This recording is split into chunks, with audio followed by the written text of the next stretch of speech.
অঞ্জলিস কিচেনে সকলকে স্বাগত। বন্ধুরা, আমি আজকে করে দেখাবো কাঁকড়ার তেল ঝাল। এটা খুব লোভনীয় সুস্বাদু খাবার। এটা করতে যেমন চটজলদি হয়ে যায় আর বিশেষ মশলাও লাগে না। খুব সুন্দরভাবে দেখাচ্ছি। প্রথমে কাঁকড়াটাকে তেল, হলুদ, লঙ্কার গুঁড়ো দিয়ে মাখিয়ে রেখে দিয়েছি, আর তারপর টমেটো পেঁয়াজ কুচিয়ে রেখেছি। তারপরে কড়াই বসিয়ে তাতে তেল দিলাম। তেল গরম হলে তাতে একে একে লঙ্কার গুঁড়ি, হলুদ মাখানো কাঁকড়াটাকে তেলের মধ্যে ছেড়ে দিলাম। তেলের মধ্যে ছেড়ে দিয়ে ভালো করে এটাকে লাল লাল করে ভাজতে হবে। যতক্ষণ না লাল লাল হচ্ছে বন্ধু, এই নেড়ে চেড়ে কাঁকড়াগুলোকে লাল লাল করে ভেজে নিলাম। লাল লাল করে ভেজে নিয়ে এরপরে একটা কথা বলা হয়নি, কাঁকড়ার দাঁড়াগুলো ভেজে নিয়েছি, সেটা আর দেখানো হয়নি, সেই জন্যে দুঃখিত। তারপরে ওই কাঁকড়াগুলো ভাজার পরে ওই কড়াইয়ের মধ্যে আরও বেশ খানিকটা তেল দিয়ে দিলাম। তেল দিয়ে তেলটা গরম হওয়া পর্যন্ত অপেক্ষা করে দুটো শুকনো লঙ্কা ফাটিয়ে দিলাম তেলের মধ্যে, আর দিলাম তেজপাতা। লঙ্কাটা একটু তেলের মধ্যে ভাজা ভাজা হচ্ছে। এরপরে দিয়ে দিলাম গোটা জিরে দিয়ে ভালো করে ওটাকে ভাজতে হবে। ভেজে বেশ ভাজা ভাজা গন্ধও ছাড়বে। খুন্তি দিয়ে একটু নেড়ে চেড়ে দিলাম।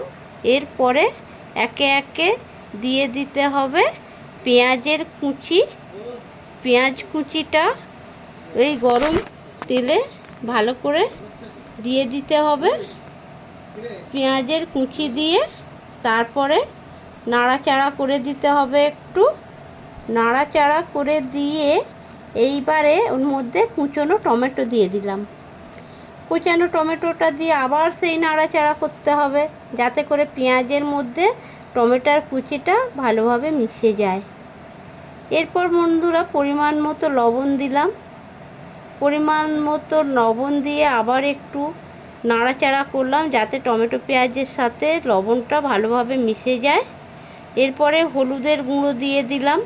হলুদের গুঁড়ো দিয়ে সেই একইভাবে একটু নেড়ে চেড়ে দিতে হবে।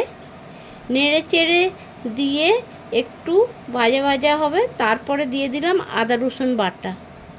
আদা রসুন বাটাটা দিয়ে তেলের মধ্যে দিয়ে ভালো করে এবারে খুন্তি দিয়ে নাড়াচাড়া করে দিতে হবে। নাড়াচাড়া করে যাতে পেঁয়াজ টমেটোর মধ্যে মশলাটা ভালোভাবে মিশে যায়। এরপরে দিয়ে দিলাম শুকনো লঙ্কার গুঁড়ো। আপনারা যেভাবে ঝাল খাবে সেইভাবে দেবেন, কিন্তু এটা একটু ঝাল ঝাল হবে তো, যেহেতু কাঁকড়ার তেল ঝাল, একটু ঝালটা বেশিই থাকবে। তারপরে ওই মশলার মধ্যে কাঁকড়ার দাঁড়া সমেত দিয়ে দিলাম।